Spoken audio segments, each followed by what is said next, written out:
ጤና ይስጥልን የከበረ ሰላምታችን በመላው ዓለም ሆናችሁ ቃል ስፖርት ዩቲዩብ ቻናላችንን ለምትከታተሉ ውድ አድማጮቻችን ሁሉ ይድረስ ብለናል። ከእናንተ ከሆነው ቃል ስፖርት ዩቲዩብ ቻናል ዋጋቸው ውድ የሆነውን ሰላም፣ ፍቅር፣ ጤና በመላው ዓለም ላላችሁ ውድ ኢትዮጵያን ሁሉ ተመኘን። በዚህም ሰዓት ለእናንተ ውድ አድማጮቻችን በሀገር ቤት የተወሰኑ ጉዳዮችን አስቀድመን እናካፍላችኋለን። በባህር ማዶ የመረጃ ሰዓታችን ለዕለቱ መርጠን ያሰናዳናቸውን ጥንቅሮች በታላላቆቹ ክለቦች እናነሳለን። ማድሪድ ከዓለም ዋንጫ በፊት በአንድ ጉዳይ ጠብቁኝ ብሏል። ለየት ያለ ጥንቅር በቡድን ዜና ይዘናል። በባርሴሎና በኩል የቡድን ዜናዎችን እንደ ሁልጊዜው ለእናንተ ውድ አድማጮቻችን ዛሬም ይዘናል።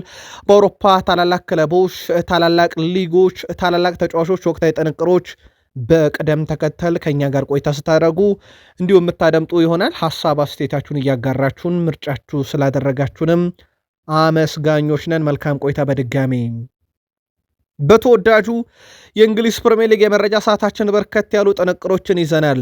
የቦክስ ተፋላሚው በእግር ኳስ ክለብ ምን ሊሰራ እንደተገኘ ያስቀድመን ነግረናችሁ ነው የፕሪሚየር ሊግ መረጃዎቻችንን የምንቀጥለው። በፕሪሚየር ሊግ የመረጃ ሰዓታችን ውድ ቤተሰቦቻችን ከሲቲ ጋር በተያያዘ ከክለቡ የሚለቁ ተጫዋቾችን እያደኑ ያሉ የአውሮፓ ሌሎች ክለቦችን እናነሳለን። ጋርዲዮላ እድል ማግኘቱ አርሰናል ምንም ይለውጠው ነገር የለም ብለዋል። ለመሆኑ አርሰናል አገኘው ያሉት እድል ምን አይነት ነው? የእሳቸው ጋዜጣዊ መግለጫ ምንን አካቶ ነበር? በቃል ስፖርት ዩቲዩብ ቻናል ምላሽ ተይዟል። ለቼልሲ በጣም አስደሳች ዜና ይዘናል፣ ያውም በጣም በወሳኝ ሰዓት ነው። ከቼልሲ ጋር በተያያዘ ሌጀንዶች በርካታ ሀሳቦችን በአንድ ጉዳይ ላይ የሚያነሱ ነው። ቃል ስፖርት ዩቲዩብ ቻናል መረጃ ይዘናል። ሊቨርፑል በዝውውር መስኮቱ ላይ ነቃ ተሳትፎ ሲያደርግ አንድ የሚጠበቁ ሰው አሉ። ሪቻርድ ሂዊዝ የቡድን ዜና ይዘናል። በሊቨርፑል በኩል ሰፋ ያለ የዝውውር መረጃዎችን ካጋራናችሁ በኋላ እኔ ስለ ዩናይትድ ቀድሜም ተናግሬ ነበር እያሉ ነው ስሉት። ለመሆኑ ተናግረውስ ነበር? ከተናገሩ ውስጥ ምን ነበር የሚለው በዩቲዩብ ገጻችን ተይዟል። በማይክል ካሪክ በኩል የላንክሸር ደርቢ ጨዋታ እሳቸው ከሚወዱት ጨዋታ አንዱ መሆኑን ጠቅሰው ጨዋታው ላይ በተመለከተ ያላቸውን ምልከታ አጋርተዋል። ከዛ ውጭ እሳቸው በደረጃ ሰንጠረዡ ላይ ወደ ቡድኑ ስለተመለሱ ተጫዋቾች በርካታ ያጋሯቸው ነጥቦች አሉ። በቃል ስፖርት ዩቲዩብ ቻናል ተይዟል። እንደተለመደው አሁንም ከማንቸስተር ዩናይትድ ተመርጧል።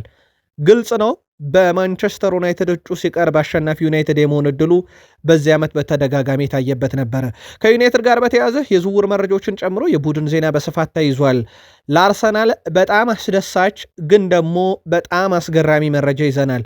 የአርሰናልን የመረጃ ሰዓት ከቀይ ካርድ ጋር አያይዘን እናነሳውና አርሰናሎች በጣም እድለኛ እንደሆኑ ፕሪሚየር ሊጉን ማረጋግጦላቸዋል። ሚኬል አርቴታም በወቅታዊ ጉዳዮች ላይ የሰጡት ጋዜጣዊ መግለጫ ላይ በርካታ ሀሳቦችን አንስተዋል። አራቱን ጨዋታ በተመለከተ ስለ ደጋፊዎቻቸው፣ ስለ ዴክላን ራይስ፣ ስለ ኤብሬቼ ኢዜ ጨምሮ በቀጣይ አርሰናልን ከዋንጫ በማገናኘት ሂደት ላይ በአርሰናል በኩል የቡድን ዜናና የአርሰናል ደጋፊዎችን የሚያሳተፍ መረጃ ይዘናል። ቃል ስፖርት ላይ ናችሁ። ላይክ ማድረግ እንዳይረሳ። እስከ ፕሮግራማችን ፍጻሜ መልካም ቆይታ። በኢትዮጵያ ፕሪሚየር ሊግ ሁለት መርሃ ግብሮች ዛሬ ነበሩ። የ29ኛ ሳምንት የመጨረሻ ጨዋታ ድል የለም ውድ ቤተሰቦቻችን። ድል አልባም ግብ አልባም ከነበረው ጨዋታ አንደኛው የቅዱስ ጊዮርጊስ እና የሲዳማ ቡና ጨዋታ ነው። 0-0 ተጠናቀቀ። ምንም ግብ አላየንበትም። ቀጥሎ የተካሄደው ጨዋታ ቢያንስ ግብ ነበረው። ያው ካቻ ውጤት አልተላቀቀም እንጂ ግብ ነበረ። ይሄኛው ጨዋታ እንኳን ቢያንስ ባህር ዳር ከተማ ከሽረ ምድረገነት ያደረጉ ጨዋታ ነው። ባህር ዳር ከተማን ግብ ተካልኝ ደጀኔ በ21ኛው ደቂቃ ላይ፣ የሽረ ምድረገነትን ግብ ደግሞ ሰለሞን ገብረ ክርስቶስ በራሱ መረብ ላይ 37ኛው ደቂቃ ላይ ባህር ዳር ከተማ ተጫዋች አስቆጥሮ ጨዋታው 1-1 በሆናቸው ውጤት ተጠናቋል። በኢትዮጵያ ፕሪሚየር ሊግ ውድ ቤተሰቦቻችን የ29ኛ ሳምንት ሁሉ መርሃ ግብሮች ተደርገው ከተጠናቀቁ በኋላ ሲዳማ ቡና በ55 ነጥብ አንደኛ፣ መቻል በ47 ነጥብ ሁለተኛ፣ ነገሌ አርሲ በ45 ነጥብ ሶስተኛ፣ ሐዋሳ ከተማ በ43 ነጥብ አራተኛ ደረጃ ላይ ሲገኙ ፋሲል አምስተኛ፣ ኢትዮ ኤሌክትሪክ ስድስተኛ፣ ኢትዮጵያ ቡና ሰባተኛ፣ ባህር ዳር ከተማ ስምንተኛ፣ ሸገር ከተማ ዘጠነኛ፣ ቅዱስ ጊዮርጊስ አስረኛ፣ ወላይታ ድቻ 11ኛ፣ ኢትዮጵያ ንግድ ባንክ 12ኛ፣ ወልዋሎ አዲግራት ዩኒቨርሲቲ ካምናው ፍጹም የተሻሻለ ቡድን ሆኖ 13ኛ ደረጃ ላይ ተገኝቷል። ሀዲያ ሆሳዕና 14ኛ፣ ኢትዮጵያ መድን 15ኛ፣ አዳማ ከተማ 16ኛ፣ ድሬዳዋ ከተማ 17ኛ፣ ሽረ ምድረገነት 18ኛ፣ መቀለ ሰባ እንደርታ 19ኛ፣ አርባ ምንጭ ከተማ ደግሞ 20ኛ ደረጃ ላይ ተቀምጠዋል። ከ29ኛ ሳምንት መርሃ ግብር በኋላ የኢትዮጵያ ፕሪሚየር ሊግ ውድ ቤተሰቦቻችን የ29ኛ ሳምንት ሁሉም መርሃ ግብሮች ተደርገው ከተጠናቀቁ በኋላ አቤል ያለው በ14 ግቦች አሁንም ከፍተኛ ግብ አስቆጣሪነቱን ከሲዳማ ቡና ይመራል። ሁለተኛ ደረጃ ላይ አዲስ ግዴ ያለ 10 ግቦች አሉት። በሶስተኝነት 9 ግብ ያስቆጠሩ ተጫዋቾች ናትናኤል ዳንኤል፣ ታምራት እያሱና አማኑኤል ኤርቦ 9 ያላቸው። ከዛ ውጭ አቡበከር አዳሙ 8 ግቦችን በማስቆጠር በአራተኛ ደረጃ ላይ መቀመጥ ችሏል።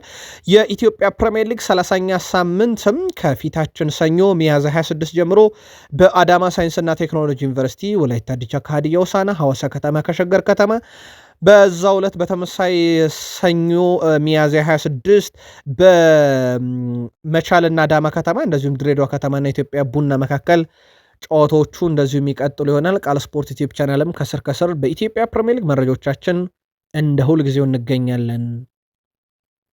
እሁድ ሚያዝያ 25 በአዲስ አበባ ስቴዲየም ሊደረጉ የነበሩ የኢትዮጵያ ከፍተኛ ሊግ የማጠቃለያ ጨዋታዎች መራዘማቸው ይታወቃል። ታዲያ ጨዋታዎቹ መርሃ ግብር ይፋ ተደርጓል። በቀጣይትና መችና እንዴት ይካሄዳሉ በሚለው ጉዳይ ላይ የጨዋታዎቹ መርሃ ግብር በቀጣይ እንግዲህ በፊታችን ረቡዕ ሚያዝያ 28 ማለት ነው በሰበታ ስቴዲየም የሚከናወኑ ሲሆን የፍጻሜ ጨዋታው እና የደረጃ ጨዋታው ይካሄዳል።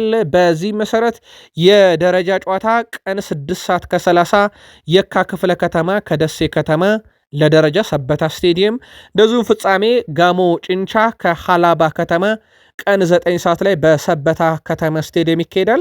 በሰበታ ከተማ የሚገኙ ነዋሪዎችም እነኝን ጨዋታዎች ለማየት ምቹ አጋጣሚ ይፈጥርላቸዋል። የሰበታ ከተማ ስቴዲየም ከረጅም ጊዜ በኋላ እንዲህ አይነት ትልቅ ጨዋታዎችን ያስተናግዳል ማለት ነው። ሰበታ ከተማ ስፖርት ክለብ በነበረ ሰዓት እና ክለቦች በየስቴዲየማቸው ጨዋታ በሚያደርጉ ዘመን ሰበታ ከተማ በነበረ ሰዓት ይህ ስቴዲየም የሰበታ ከተማን ጨዋታዎች ያስተናግድ እንደነበረ የሚዘነጋ አይደለም። የአውሮፓ መረጃችንን ከሪያል ማድሪድ እንጀምር። ውድ ቤተሰቦቻችን ሪያል ማድሪድ አሰልጣኝ እንደሚሾም አሁን ነገሮች በግልጽ ይፋ እየተደረጉ ነው። በእርግጥ ነገርየውም እንደዛም ይመስላል። ምክንያቱም የአርቤላው ኮንትራት ቋሚ ይሆናል ተብሎ ስለማይጠበቅ ሪያል ማድሪድን አዲስ አሰልጣኝ በተመለከተም ማርካ ዛሬ አንድ መረጃ ይዞ ወጥቷል። ሪያል ማድሪድ በቀጣይ አዲሱን አሰልጣኝ ከዓለም ዋንጫ በፊት ያሳውቋል። ያ ማለት በአንድ ወር ጊዜ ውስጥ የሪያል ማድሪድ አዲሱ አሰልጣኝ ይታወቃል ማለት ነው። የመጨረሻ ውሳኔዎች ግን እስካሁን አልተወሰኑም። የመጨረሻው ሰው ማን ናቸው በሚለው ጉዳይ ላይ ግን በርካታ ስሞችን እያነሱ ነው። ያው የጆዜ ሞሪኒዮ ስም ተነስቷል። በእርግጥ እሳቸው የሚሄዱበት ርቀት ያለ የቀድሞ የሊቨርፑል አሰልጣኝ የርገን ክሎፕ ስማቸው እየተነሳ ነበረ። ሌሎች ስማቸው ያልተጠቀሱ 2 አሰልጣኞችን በእርግጥ በሪያል ማድሪድ ዝርዝር ውስጥ አሉ እየተባሉ ነበር። ለማንኛውም በሚቀጥለው አንድ ወር ውስጥ የሪያል ማድሪዱ አዲሱ አሰልጣኝ በይፋ ይታወቃል ሲል ዛሬ ማርካ በፊት ገጹ ላይ መረጃውን ይዞት ወጥቷል። ፖርቱጋል አሰልጣኝ ጆዜ ሞሪኖ ከወቅታዊ ጉዳይ ጋርም ምላሽ ሰጥቷል። በተለይም ስማቸው ከሪያል ማድሪድ መነሳቱን በተመለከተና የእሳቸውን ፍላጎት በተመለከተ አሰልጣኝ ጆዜ ሞሪኒሆ በሪያል ማድሪድ ስለመፈለጋቸው ሲዘገብ እንደነበር ይታወቃል። አሰልጣኝ ጆዜ ሞሪኖ ራሳቸው ከዓመታት በኋላ ወደ ነጩ ቤት ለመመለስ እንደጓጉ ሲዘገብም ነበረ። ሞሪኒሆም በሰጡት ጋዜጣዊ መግለጫ ከማድሪድ ማንም ያነጋገረኝ የለም፣ እኔ ያረጋግጠላቸዋለሁ ሲሉ ገልጸዋል። አክሎም በቤኔፊካ ቀሪ 1 ዓመት ኮንትራት አለኝ ያሉት እሳቸው አሁን ህልሜ ቤኔፊካን በቀጣይ ውድድር ዓመት የአውሮፓ ሻምፒዮንስ ሊግ ስለማሳተፍ ነው ብለዋል። በእርግጥ ውድድሩ ሳይጠናቀቅ ይህን በጋዜጣዊ መግለጫ ላይ ከዚህ የተለየ ነገር በጋዜጣዊ መግለጫ ይናገራሉ ተብሎ አይጠበቅም። እሳቸው በማድሪድ ግን እንግዲህ አይደሉም። 72% የማሸነፍ ንጻሪ ያላቸው የፍሎሬንቲኖ ፔሬዝ ምርጡ አሰልጣኝ ናቸው። በቁጥር ካየናቸው ሮናልዶን በስራቸው ባጫወቱ ጊዜ ሮናልዶ በ164 ጨዋታ 168 ግብ፣ 49 አሲስት፣ 217 የግብ አስተዋጽኦ 19 ሃትሪክ ሰርቶ ነበር። በእሳቸውም ዘመን ሪያል ማድሪድ ስኬታማ ቡድን ነበር። በእሳቸውም ጊዜ ኤንድሪክ ሪያል ማድሪድ ሳለ አልሆነለትም ነበር። አሁን በኦሎምፒክ ሊዮን ግን በደንብ ራሱን አሳይቷል። የዚህ ተጫዋች በቀጣይ ወደ ቡድኑ መመለስ ይጠበቃል። ካልሆነ ግን እና አርሰናል አሰፍስፈው እየጠበቁት ነው ይህን ተጫዋች። በሪያል ማድሪድ እግር ኳስ ሕይወቱን ካበላሸብኝ ነገር አንዱ የሚለው ኤንድሪክ ጉዳት እንደሆነ ይናገራል። በተለይም በቡድኑ ያጋጠመው ተደጋጋሚ ጉዳት በርካታ ጨዋታዎችን እንዳያደርግ ማድረጉ ለቦታው እንዳይፋለም እንዳደረገው ተናግሯል። በዛ በጣም አዝኜ ነበረ፣ በርካታ ጊዜ ማልቀሻለሁ ሲል ተደምጧል። በጉዳት ምክንያት የእግር ኳስ ሕይወቱ እንደተረበሸበትም በተለይም የሪያል ማድሪድ ቆይታው ከሚያስበው ውጪ መሆኑንም ተናግሯል። እናም ይሄ ስለ ወደፊት ሁላ እንድትሰጋ ያደርጋል ብሏል። አሁን ላይ ግን ነገሮች በተሳካ ሁኔታና በተስተካከለ መንገድ እየሄዱ ይገኛሉ። በቀጣይነትም የኔ ምርጥ ብቃት ይመጣል ጠብቁ ሲል ተደምጧል። የባርሴሎና የፊት መስመር ተሰላፊ ራፊኒያ ለጨዋታ ዝግጁ መሆኑን አሰልጣኝ ሃንሲ ፍሊክ ተናግረዋል። ተጫዋቹ የኦሳሱና ጨዋታ ወደ ሜዳ እንደሚመለስ ሃንሲ ፍሊክ አረጋግጧል።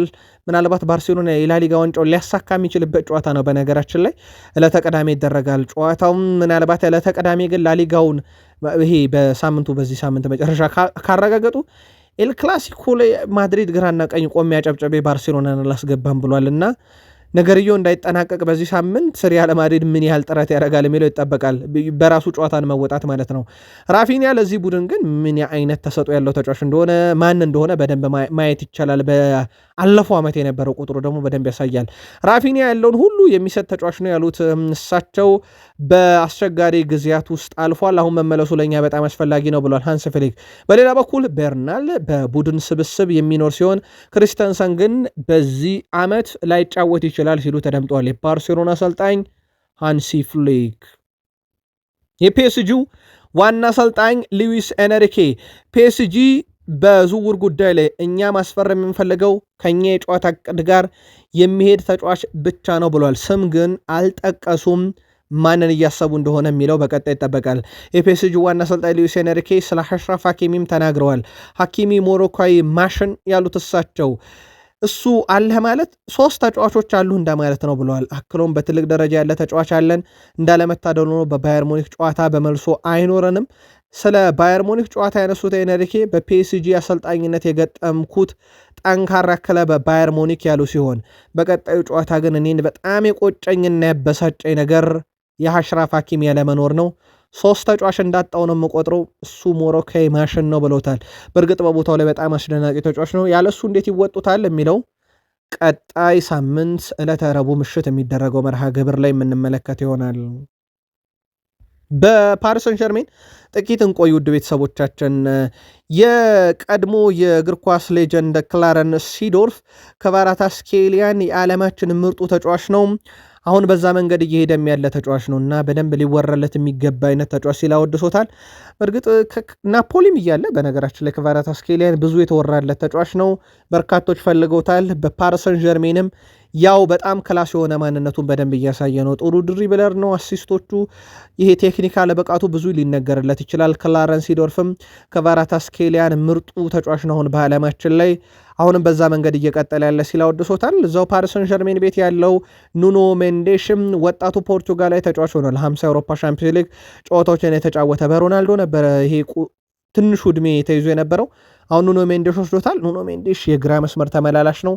በፓሪስ ሰን ዠርሜን በጣም ድንቅ ጊዜን እያሳለፈም እንደሆነ ይታወቃል። ፈረንሳይ ሊግ በቀሩት 4 ጨዋታዎች ላይ ውድ ቤተሰቦቻችን ለፓሪስ እና ለሬንስ፣ ለተቀሩት ቡድኖች ደግሞ ቀሪ 3 ጨዋታዎች ብዙ ነገር ናቸው። እነኚህ 3 እና ቀሪ 4 ጨዋታ ካላቸው ክለቦች አንጻር የአውሮፓ ሻምፒዮንስ ሊግ ትኬትን በቀጥታ መቁረጥና በጥሎ ማለፍ፣ ከዛ ኤሮፕ ሊግ፣ ከዛ ኮንፈረንስ ሊግ ለመግባት የሚደረገው ትንቅንቅ፣ ዋንጫውን ለመብላት ካለው ትንቅንቅ የከፋው ትንቅንቅ እዚህ አካባቢ ነው፣ ወይም ጠንከር ያለው ትንቅንቅ እዚህ አካባቢ ላይ ነው ያለው። በተለይም ሌንስና ፓሪስ ሰን ዠርሜን መካከል አሁን በእርግጥ ያለው የነጥብ ልዩነት 6 ነው።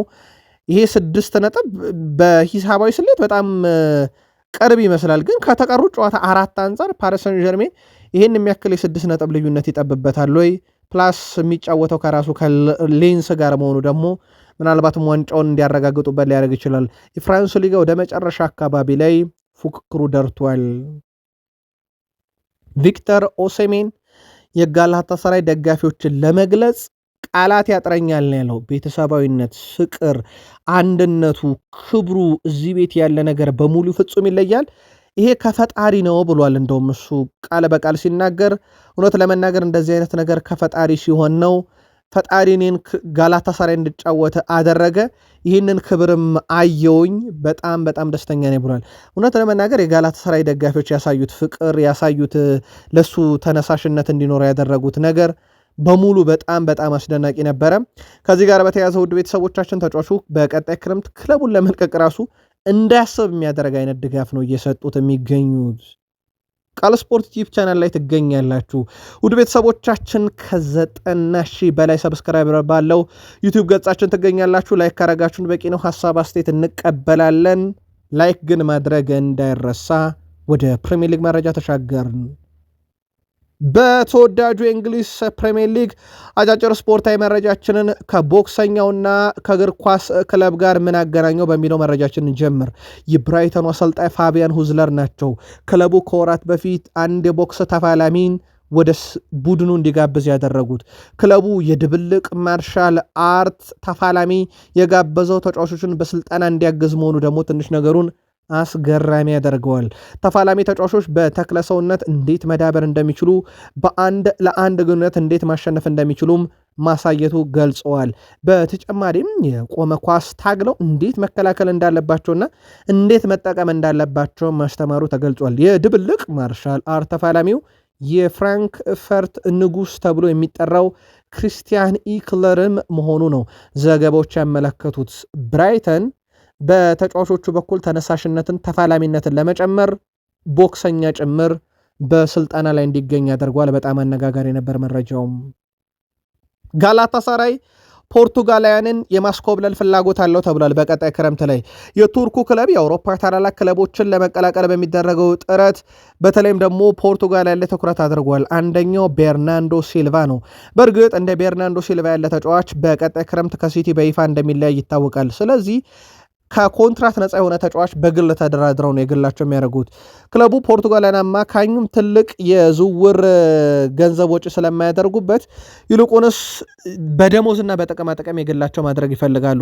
ቤርናንዶ ሲልቫ ከ9 ዓመታት ስኬታማ ቆይታ በኋላ ከማንቸስተር ሲቲ ያለው ውል አጠናቆ በዚህ ክረምት በነፃ ዝውውር እንደሚለቅ ይታወቃል። ክለቡ ለቤርናንዶ በዓመት 15 ሚሊዮን ዩሮ የሚደርስ ከፍተኛ ደሞዝ ለማቅረብም እቅድ አለው። የቤርናንዶ ሲልቫ የግል ፍላጎት የት ነው የሚለው ግን በጣም ወሳኙ ጉዳይ ነው።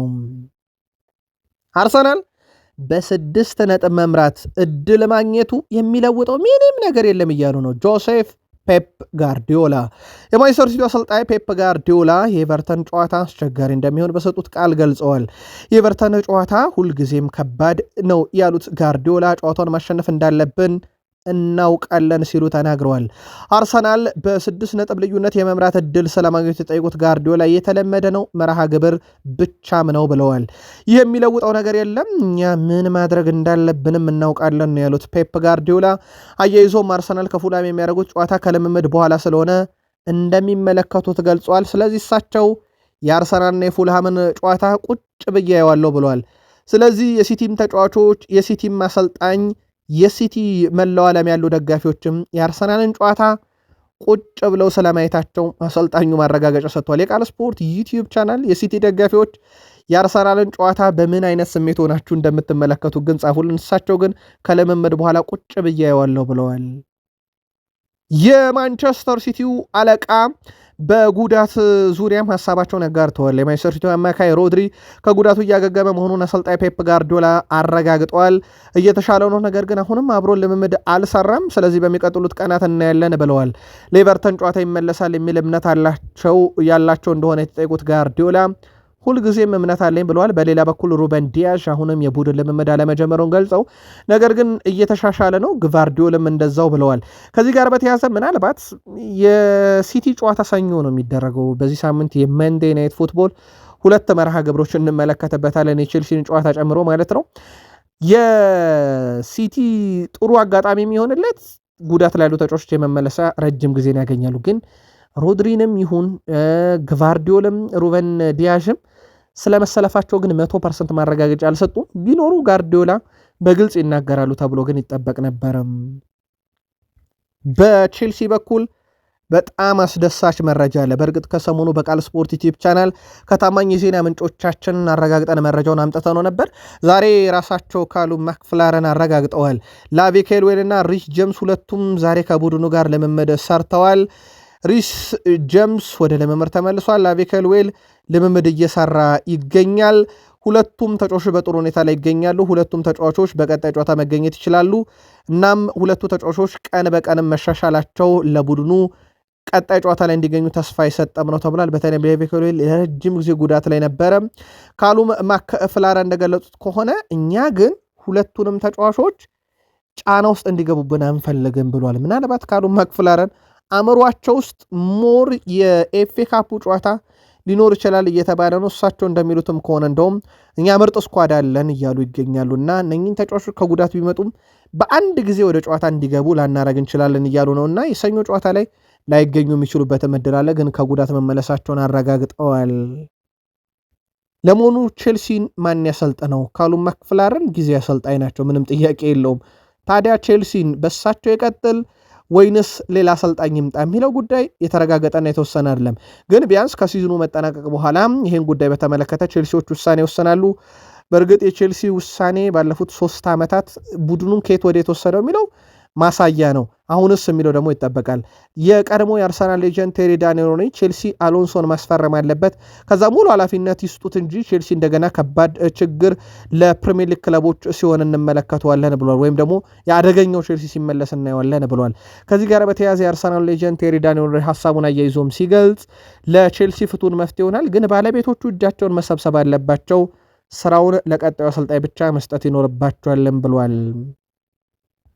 በሊቨርፑል በኩል ከወደ አረቡ ዓለም አንድ ሰው እየተፈለገ ነው። ተጫዋች አይደለም፣ ሪቻርድ ሂዩዝ ነው። ሪቻርድ ሂዩዝ በሊቨርፑል ቤት በጣም ድንቅ ስራዎችን እየሰራ ይገኛል። እስከ 27 ኮንትራት አለው። ስለዚህ ቢያንስ ሊቨርፑል ቤት በዚህኛውና በቀጣይ ክረምት ላይ ዝውውሮችን ይፈጽሞላቸው ነው ከክለቡ እንኳን ቢለቅ። ዴቪድ ኦርኔስቴም አረጋግጧል። ሊቨርፑል ሪቻርድ ሂዩዝን የማሰናበት ምንም አይነት ፍላጎት የለውም። ስለዚህ ሪቻርድ ሂዩዝ በራሱ ክለቡን ልቀቁኝ ካላለ በስተቀር ማለት ነው በዝውውር መስኮቶቹ ላይ ይሳተፋል ተብሎ ይታሰባል። ቢያንስ በዚህኛው ክረምት ላይ ሊቨርፑልን በማጠናከር ሂደት ይሳተፋል። በተለይም ሊቨርፑል ኮከቦችና ከዋክብቶችን በሚያጣበት ዓመት ስለሆነ ማለት ነው የእሳቸው ሚና በጣም የሚያስፈልግበት ሰዓት ነው። ሊቨርፑል የዚህ ውድድር ዓመት ሻምፒዮንስ ሊግ ትኬትን የሚቆርጥ ከሆነ ደግሞ ወይም የሚያረጋግጥ ከሆነ ደግሞ ዝውውሩ ላይ ሌላ ራሱን የቻለ ትልቅ አስተዋጽኦ ያበረክትለታል። የሊቨርፑል የክንፍ መስመር ቦታ ላይም 3 ስሞች በትልቁ እየተነሱ ነበረ። ኦሊሴ ነበር አንደኛው፣ ምን ሲደረግ ማለታቸው ይታወቃል ባየር ሙኒኮች። ከዛ ውጪ ባርኮላ ነበረ፣ ብራድሌይ ባርኮላ የፓሪሰን ጀርሜኑ። ፔሲጂ አልፈቀደም።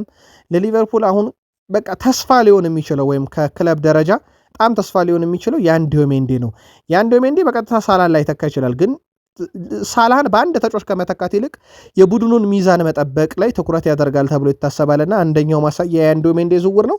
ምናልባት ይሄኛው ደግሞ በቀጥታ ከገንዘብ ጋር የተያዘ ጫና ብቻ ነው ሊቨርፑልን ያጋጠሟል ተብሎ የሚጠበቀው። የአማካኝ ክፍሉን በነ አዳም ዋርተን ማጠናከር ይፈልጋሉ።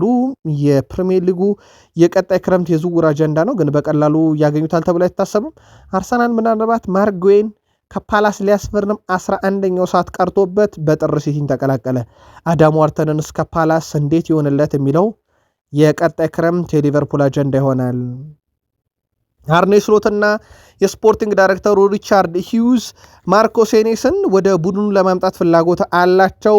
ሴኔስ በፕሪሚየር ሊጉ ይቆያል ተብሎ ይጠበቃል፣ ግን ቶትንሃሞች አብዛኛውን ስራ ሲሰሩ ነበረ ከሰሞኑ ከተረፉ የግላቸው ለማድረግ። ቼልሲና ማንቸስተር ዩናይትድ ፍላጎት አላቸው። ሊቨርፑል አሁን ወደ ፉክክሩ ገብቷል። በእርግጥ ተጫዋቹ እንዲህ አይነት ትልቅ ክለቦችን ቅድሚያ ሊሰጥ ይችላል። ምናልባት በተለይም ሊቨርፑል የአውሮፓን ትኬት የሚቆርጥ ከሆነ በጣም ወሳኝ ይሆናል። የተጫዋቹ መልቀቅ ግን በዚህ ዓመት ከበርንሞዝ በትልቁ ከሚጠበቁ ጉዳዮች ውስጥ ነው። አርኔ ስሎትን ሀሳብ እንቀጥል። እዚህ አማካኝ ክፍል ወደ ዶሚኒክ ሶቦስላይ ላይ ይገኛሉ ተብሎ ተጠይቀው ዛሬ ሁሌም አለ ብለዋል እሳቸው። እናም በማንቸስተር ዩናይትድ ጨዋታ ይኖራል። በዛ ጨዋታ ላይ አማካኝ ክፍላችን ላይ ቁልፍ ተጫዋች ሆነው ከሚያገለግሉት ውስጥ አንዱ ዶሚኒክ ሶቦስላይ ነው ሲሉም እንዲሁ ተደምጠዋል። ጄሚ ካራገር ሊቨርፑል ሊጉን ማሸነፍ የሚችል አሰልጣኝ ያለው ብሏል። ጄሚ ካራገር አወዛጋቢ ሀሳቦቹ ሊጉ ሊጠናቀቅ ሲል በጣም ተለሳልሰዋል። በየክለቦቹ ሰሞኑን ለዩናይትድ ያሳየውን የሱን ከተለመደ ንግግር አንጻር በጣም ለየት ያለ ነበረ። ጄሚ ካራገር አሁን ደግሞ ለስሎት ጥብቅና ቆሟል። የቀድሞ ሊቨርፑል ተጫዋች ጄሚ ካራገር አሰልጣኝ አርኔ ስሎት ሊጉን ማሸነፍ የሚችሉ መሆናቸውን ተናግሯል። ብዙ ክለቦች ሊጉን ማሸነፍ ይችላል ብለው ያመኑበት አሰልጣኝ ለማምጣት እየፈለጉ ነው ያለው ካራገር፣ እኛ ሊቨርፑል ግን ቀድሞ አሰልጣኝ ያለን እሱም አርኔ ስሎት ነው ብሏል። ባለፉት 10 ዓመታት ሊቨርፑል ከሊጉ መራቁን ያስታወሰው ካራገር አምና ሊጉን አሸንፈናል፣ ስለዚህ ይህንን አስከፊ ዓመት መርሳት እንችላለን ሊቨርፑልያን፣ እናም ስሎት ይቆዩልን፣ ስሎት ይቀጥሉ። በርካቶች የሊግ ዋንጫ የሚያመጣ አሰልጣኝ በሚፈልጉ ሰዓት እኛ ይዘነው ስለ ስንብቱ ለምን እናወራለን? ስሎትን እየደገፍን እንቀጥል እያለ ነው ጄሚ ካራገር። ስንት ሊቨርፑልያን በዚህ ሀሳብ ይስማማሉ? በተለይም የቃል ስፖርት ዩቲዩብ ቻናል ቤተሰቦች መልከታችሁን በዩቲዩብ ገጻችን በሀሳብ መስጫ ሳጥናችን ላይ እንደ ሁልጊዜው ልታጋሩን ትችላላችሁ። አርኔ ስሎት አምና ተናግር ያለው ብለዋል። ስለ ማንቸስተር ዩናይትድ ነው። በነገራችን ላይ አምና ማንቸስተር ዩናይትድ በፕሪሚየር ሊጉ ምርጥ ተጫዋቾችን ይዞ ምርጥ ቦታ ላይ ያልተገኘ፣ ምርጥ ተጫዋቾችን ይዞ የማይገባው ቦታ ላይ ያልተገኘ ቡድን ብዬ ነበረ። አሁን ያንን የሚያረጋግጥ ነገር አሳይተዋል። ምክንያቱም እኔ በዩናይትድ ተጫዋቾች ያኔም እምነት ነበረኝ ስለ ጥንካሬያቸውና ስለ ብቃታቸው። ችግሩ የነበረው የተቀመጡበት ደረጃ ሰንጠረዥ ነው ማለታቸው ይታወቃልና አሁን አሉሳቸው አዲስ ተጫዋች እዛ ላይ ጨመሩ። ማይክል ካሪክን አመጡ። ዩናይትድ የሚገባው ቦታ ላይ ተገኝቷል። የዩናይትድ ቦታ ይህ ነው። እኔ ገና ምናም ተናግሬ ነበር ብለዋል አሰልጣኝ አርኔ ስሎት። በእርግጥ ብለው ነበር አምና ዩናይትድ ከ10ኛ በታች ደረጃ ላይ ወዲህ ወዲያ ሲል አንድ 13ኛ አንድ 14ኛ አንድ 12ኛ ብሎ 15ኛ ነው መጨረሻ ላይ ጨረሰውና እሳቸው ያሉት ተጫዋቾች ጥራት አንጻር ደረጃው የማይመጥነው ዩናይትድ እንደ ጥራቱና ደረጃው የማይመጣጠን ብለው ነበረ በወቅቱ ዩናይትድን ደረጃው እንደማይገባው ሲናገሩ የነበረው። ዘንድሮ ግን በሚገባቸው ቦታ ተገኝተዋል ብለዋል። በዚህ ዩናይትድ መረጃ እንቀጥል። የሊቨርፑል ጨዋታ ከመወዳቸው ጨዋታ አንዱ ነው እያሉ ነው ማይክል ካሪክ። የማንቸስተር ዩናይትድ ዋና አሰልጣኝ ማይክል ካሪክ የሊቨርፑል ጨዋታ የተለየ ጨዋታ መሆኑን ገልጸዋል። የሊቨርፑል ጨዋታ ከመወዳቸው ጨዋታ አንዱ ነው ያለ ጥርጥር ያሉት ካሪክ በጣም የተለየ ጨዋታ ብለውታል። ስለ ኮቢ ሜኖ ያነሱት አሰልጣኙ ቡድኑ ስቀላቀል የኮቢ ሜኖ ችሎታ አስደንቆኛል፣ ውሉን በማራዘሙም ደስ ብሎኛል። በሊቨርፑል ጨዋታ ከውሉ በኋላ በደንብ ታዩታላችሁ እሱን ምላሽ ብሏል። በእርግጥ የካሪክ መምጣት ለኮቢ ሜኖ የጨዋታ እድል አስገኘ እንጂ ኮቢ ሜኖ እኮ በኤሪክ ቴን ሃግም ዘመን የኤፍ ኤ ካፕ የፍጻሜ ጨዋታ ግብ አስቆጣሪ፣ በዩናይትድያን በጣም ተስፋ የተጣለበት የሩበን አሞሪም ሲስተም ግን አይደለም። ኮቢ ሜኖ እንዳጠቃላይ ዩናይትድንም የበላና ዩናይትዳውያን ራሳቸው ደጋፊ በቡድናቸው ከማንም ሲጫወት ቡድኑን የማያምኑት ደረጃ ያደረሰ ነበረ። ካሪክ የቡድኑን አቅም የነ ኮቢ ሜኖን የነ ብሩኖን ደግሞ ተጽዕኖ በደንብ እንዲታይ ማድረጋቸውን በዛው መግለጽ ይቻላል። ማይክል ካሪክ በማንቸስተር ዩናይትድ ደረጃ ሰንጠረዥ እና ከሊቨርፑል አናት ሆኖ ሊቨርፑልን ስለመግጠም ሀሳባቸውን አጋርተዋል። ከሊቨርፑል በላይ መሆናችን የቡድኑ መሻሻል በግልጽ ያሳያል። ወደዚህ ጨዋታ የምንገባው በጣም ጥሩ በሆነ አቋም ላይ ሆነን ነው። የሊጉን ሁኔታ በሚገባ አከታተላለሁ። ነገር ግን አሁን ትኩረታችን እሱ ላይ አይደለም። ትኩረታችን በሙሉ ያለው የላንክሻየር ደርቢ ጨዋታ ላይ ነው። ይህን ጨዋታ በተናጠል እንደ አንድ ትልቅ ጨዋታ የምንመለከተው። ስለዚህ እኛ ደረጃውን አናይም፣ ምኑንም የምናየው ነገር የለም። ትኩረታችን እንዲህ አይነት ትልቅ ጨዋታዎችን ማሸነፍ እንደምንችል ለራሳችን ማሳየትና ቡድናችንን አቅም ማዳበር ነው። እንዲህ አይነት ጨዋታዎችን ማሸነፍ ያስፈልጋል ብለዋል። ማቲያስ ኩኛ በሊቨርፑል ጨዋታ ወደ ሜዳ ሊመለስ እንደሚችል አሰልጣኙ አረጋግጠዋል። ኩኛ ልምምድ መጀመሩን ያረጋገጡት ማይክል ካሪክ በሊቨርፑል ጨዋታ ይሳተፋል የሚል ተስፋ አለን ብለዋል። የተከላካይ ስፍራ ተጫዋች ማቲያስ ዴላይት ግን ጥሩ መሻሻል ቢያሳይም ወደ ሜዳ እንደማይመለስ ገልጸዋል። በነገራችን ላይ ምናልባት የቃል ስፖርት ዩቲዩብ ቻናል የዘወትር አድማጮቻችን የማንቸስተር ዩናይትድ ደጋፊዎች ከወራት በፊት ማቲያስ ዴላይት በዚህ ዓመት አትጠብቁት ብለን ነበረ። ምክንያቱም ሊመጣ በሚችልበት ጊዜ የፊትነስ ጥያቄ ደግሞ ሊኖር ይችላል። ስለዚህ በቀላሉ በዚህ ዓመት ወደ ጨዋታ ይመለሳል ተብሎ አይታሰብም። ማቲያስ ዴላይት ዩናይትድም በዚህ ሰዓት የሱ አስፈላጊነት ግድ የማይልበት ሰዓት ነው። ባይሆን ወደ አቋሙ ተመልሶ በቀጣይ ውድድር ዓመት በሙሉ ሲዝን ዩናይትድ ያን ቢጠብቁት የሚሹት አይነት ተጫዋች ነው። ከዩናይትድ ጋር በተያዘ ግን ያው በመረጃ እናንሳው ብለን ነው። የማቲያስ ኩኛ መመለስ ግን በጣም አስፈላጊ ነው። የፊትነስ ጥያቄ ካልተነሳበት በስተቀር የሊቨርፑልን ጨዋታ በቋሚነት ይጀምራል ተብሎ ይጠበቃል።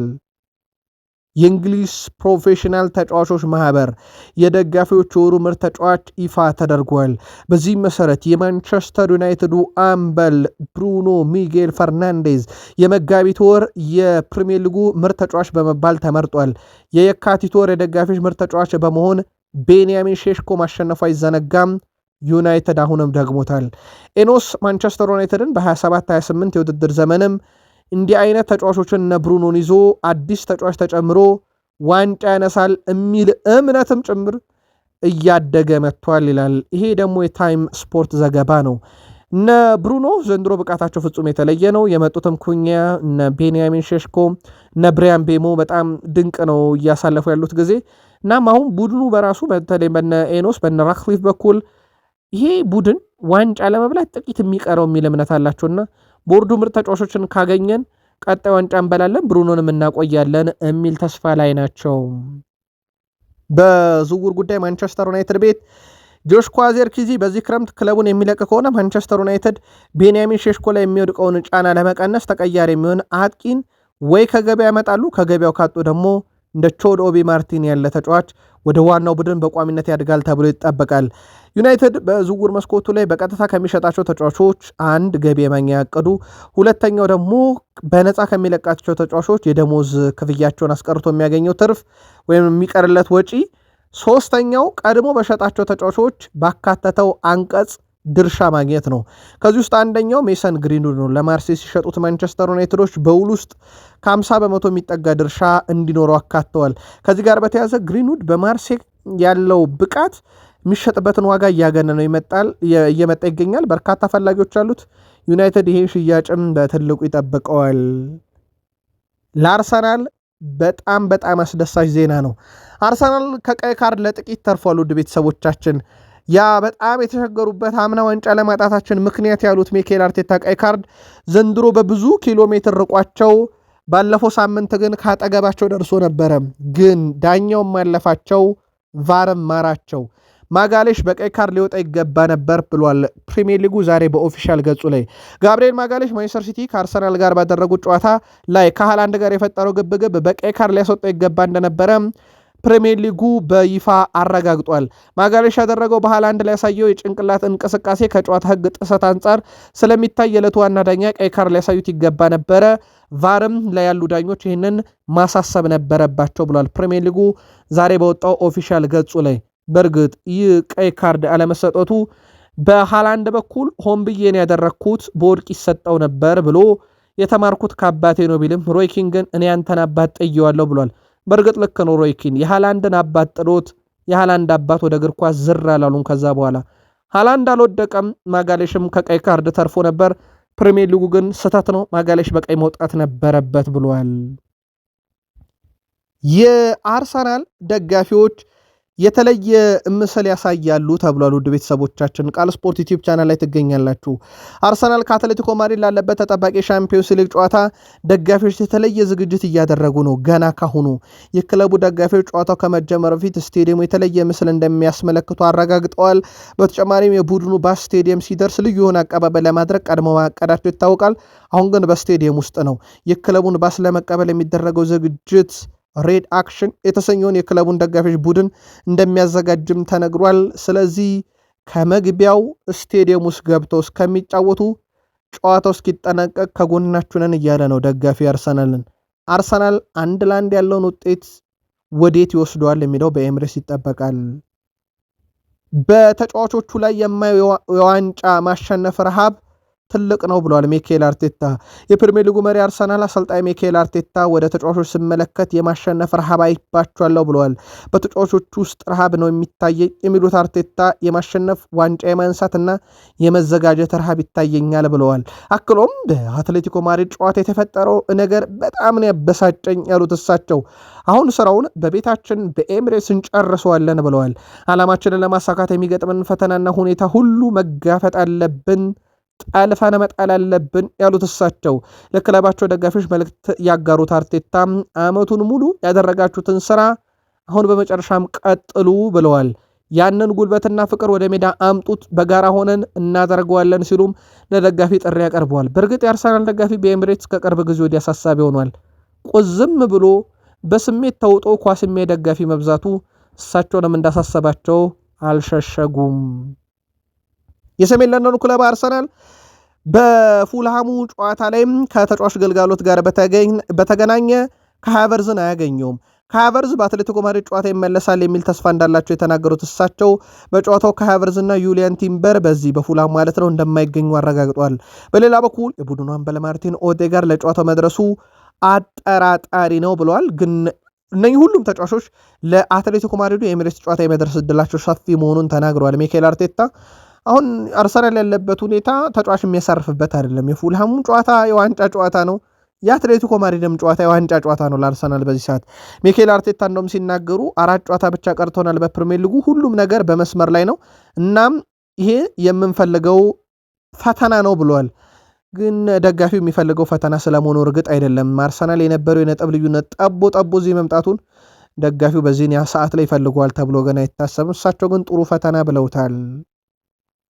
ሚኬል አርቴታ ዴክላን ራይስ የዓመቱ ምርጥ ተጫዋች ስለመሆኑ ሲጠየቁ ዴክላን ራይስ የሚያደርገው ነገር እጅግ በጣም አስደናቂ ነው።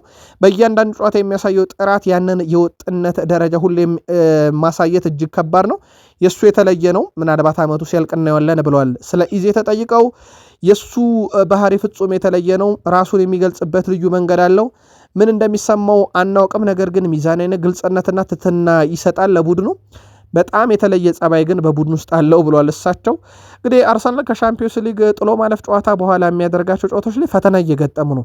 ለአብነት ያክል አርሰናል ከግማሽ ፍጻሜ ጨዋታ በኋላ በአውሮፓ ሻምፒዮንስ ሊግ ይሄ ስፖርቲንግ ሊዝበኑ ጨዋታ በኋላ በ3 ጨዋታ ሽንፈት አስተናግዶ ነበረ። አሁን ከፉልሃምስ ጋር የጥሎ ማለፍ ጨዋታ አድርጎ መጥቷል። እንደሚታወቀው ሜትሮፖሊታኑ ስቴዲየም ላይ አሁንስ የሚለው ይጠበቃል። በእርግጥ ፉልሃም አርሰናልን ማሸነፍ እንደሚቸግረው ግን ያለፉት ታሪኮች ያሳያሉ። ፉልሃም በፕሪሚየር ሊጉ አርሰናል በኤምሬትስ አሸንፎ አያውቅም።